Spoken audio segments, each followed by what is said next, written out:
When was the first time you got paid for a job as an actor? I was actually very young.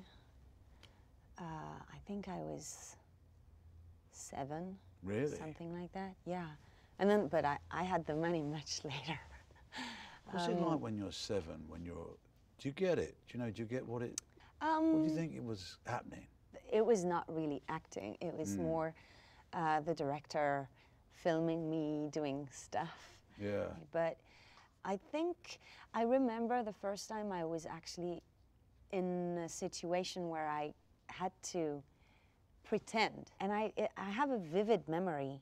I was not paid. It was like a summer camp. Yeah. And we had a little play that we put together. And I was this housekeeper, very mean housekeeper. I think I was 10, something like that. And I remember the reaction of the people, and I loved it when they actually really believed that I was not myself, but somebody else, you know. But the funny thing is, I think when you're a kid, the being something else is the most important thing. But as you get older, you realize that the being something else as an actor is something that you can't show anybody. You've just got to be the person. And if they can see you're pretending to be somebody else, you're getting it wrong. Yeah, absolutely. And it takes a lot of work. It's a kind of cognitive thing, isn't it, to work that one out. You know, some people don't. I mean, I watched your new film last night, and what got me about watching you was watching this character is totally and absolutely believable, completely like a human being had stepped out of the street onto the camera, completely different to you, but like as honest and truthful as a real person. To me, when I watch that, I just think that to me is the best kind of acting. And I see you do that all the time. Well, thank you, first of all. No, it's my pleasure. I've been waiting for a chance just to pay you every compliment I possibly can, because I think you're brilliant. And I don't want any back. Well, what I saw in your eyes when I watched Mr. Turner was really the light that you can see in his painting. And I heard that were you a painter before, or? I didn't. I used to just do silly, mad drawings. So I had a little bit of ability, but I never studied as an artist. But when Mike Leigh asked me to do the film, and he said, I'm going to make this film about Turner. I don't know what it's going to be about, what we're going to do, but we're going to make this film. He said, and I want you to play it. And I said, well, that's great. He said, we're not going to start until 3 years' time, but would you also go and learn how to paint for 2 years? So I went for 2 years. I mean, I can paint about as well as Turner could when he was about 9, right? But he wasn't bad. He wasn't bad. Because it's a real character, and we both experienced real people. Did you have to create every day a connection by doing, I don't know, did you have like a ritual or, because I did, actually. I always came like an hour before the call time because I needed to do stuff. But no, so I know it's saying. hard to explain when I'm asking you the question. No.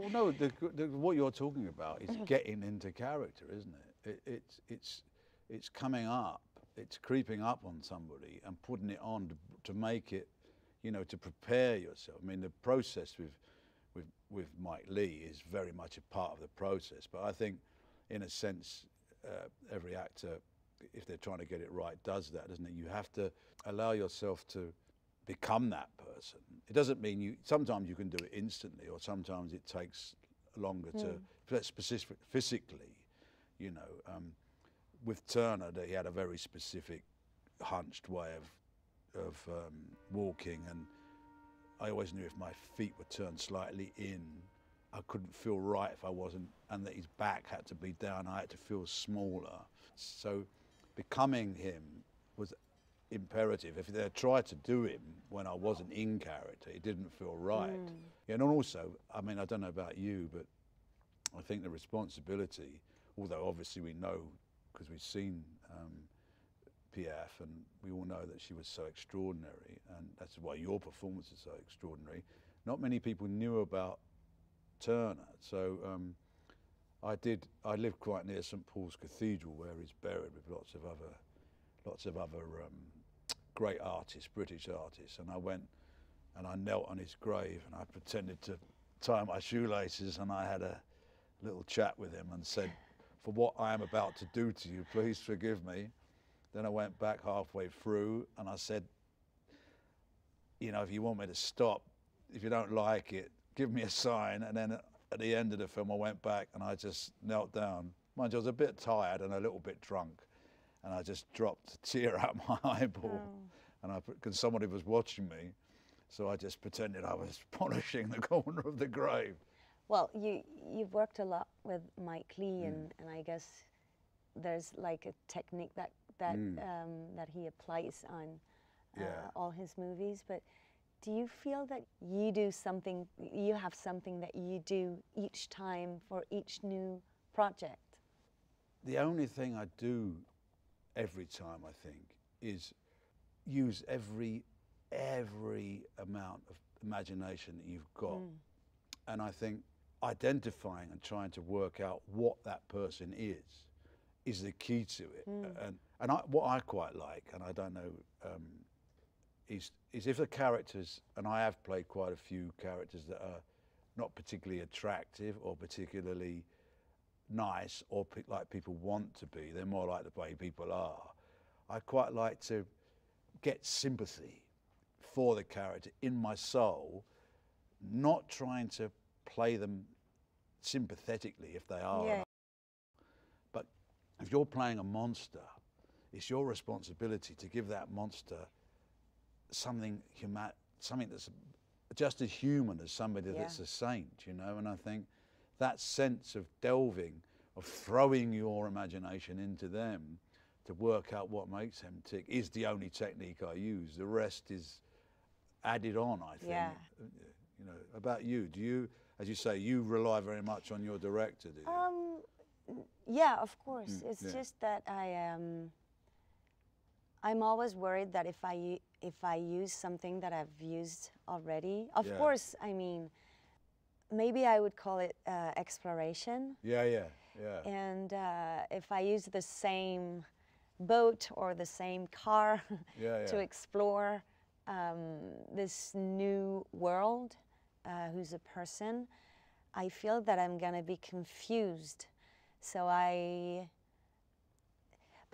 at the same time, I'm thinking, and it's not something that I'm trying to avoid, using the same vehicle, but it really comes from the essence of the story, and that's how I will explore. I know what you're saying. I think is that you have to, if it isn't in the story, you have to create a imaginative scenario of what is the drama that's happened that isn't in the story that has created that effect.